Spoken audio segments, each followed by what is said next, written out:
Functions of ingredients baking science simplified part 3ல இன்னைக்கு functions of ingredientsல நம்ம பார்க்க போற ingredient ரெண்டு fat and sugar.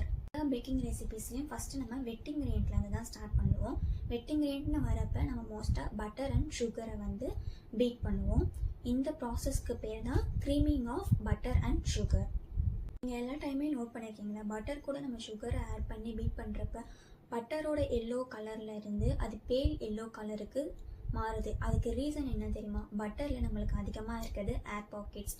நம்ம அது கூட சுகர் ஆட் பண்ணுறோம். சுகரோட ஷேப் எப்படி இருக்கும்? கிறிஸ்டல்லாம் அதோட எட்ஜஸ்லாம் வந்து ரொம்ப ஷார்ப்பாக இருக்கும். அந்த ஷார்ப் எட்ஜஸ்லாம் வந்து பட்டரில் இருக்கிற ஏர் பாக்கெட்ஸில் பட்டு அது இன்னும் அதிகமான ஏர் பாக்கெட்ஸை வந்து க்ரியேட் பண்ணும். ஸோ இதுதான் வந்து ஒரு மெயின் ரீசன் நம்மளோட கேக் வந்து ஃப்ளஃபியாக சாஃப்டாக இந்த மாதிரி இருக்கிறதுக்கு. ஸோ இந்த ஸ்டேஜில் தான் வந்து அந்த பேல் எல்லோ கலரில் நம்மளுக்கு சேஞ்ச் ஆகுது.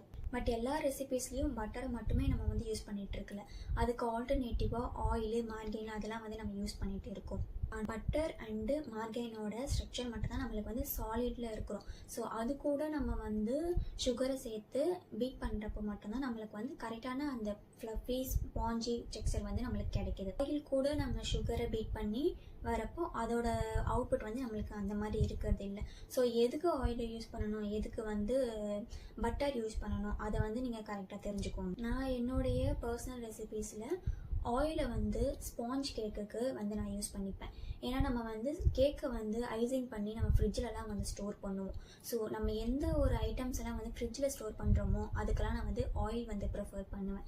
எதெல்லாம் நம்ம வந்து ஃப்ரிட்ஜில் ஸ்டோர் பண்ண மாட்டோமோ அதுக்கெல்லாம் பட்டர் வந்து நான் வந்து யூஸ் பண்ணுவேன். மார்கெயின் கண்டிப்பாக ஹோம் பேக்கர்ஸ் மோஸ்ட்டாக யாருமே யூஸ் பண்ண மாட்டாங்க.